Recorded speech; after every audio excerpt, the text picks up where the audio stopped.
Do you think that it's some sort of obligation for you to do that in, what would you say, in service to the world, to harness your individual strengths?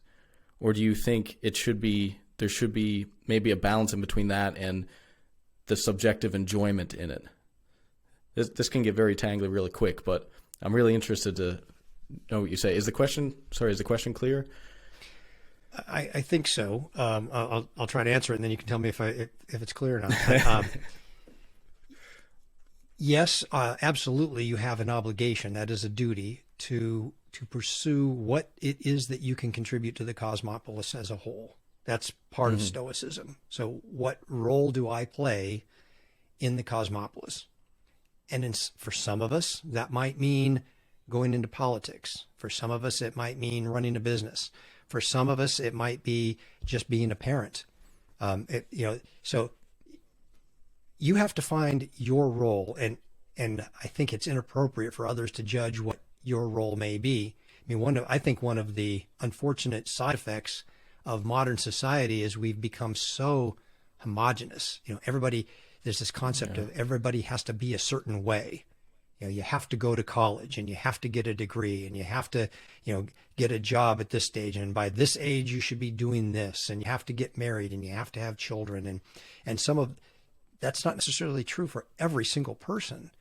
It wasn't true for Epictetus, obviously.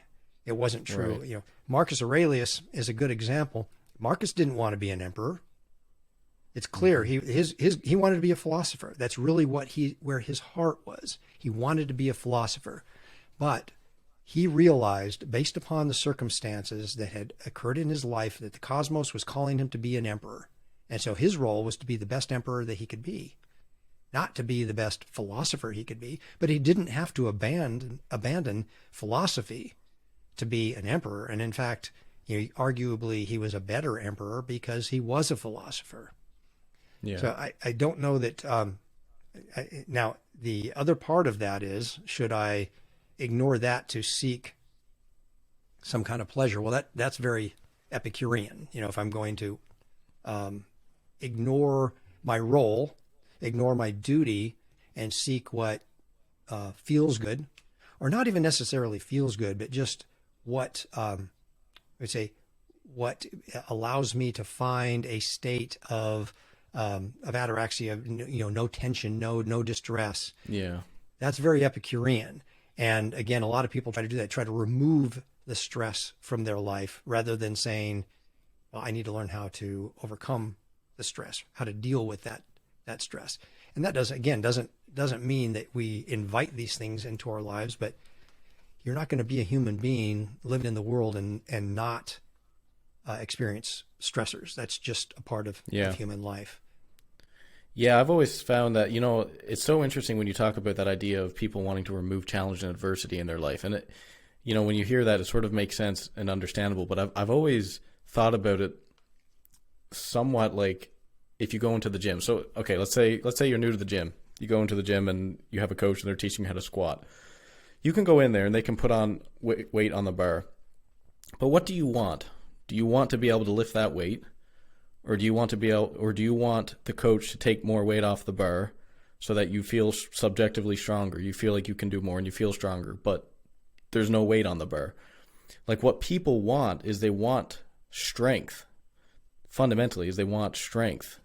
And so, and that I sort of tie that in because I think of strength very philosophically in terms of the ability to resist, broadly speaking, the ability to resist. But to tie it in with this, the ability to resist adversity, challenge, the ability to persevere and get through those things.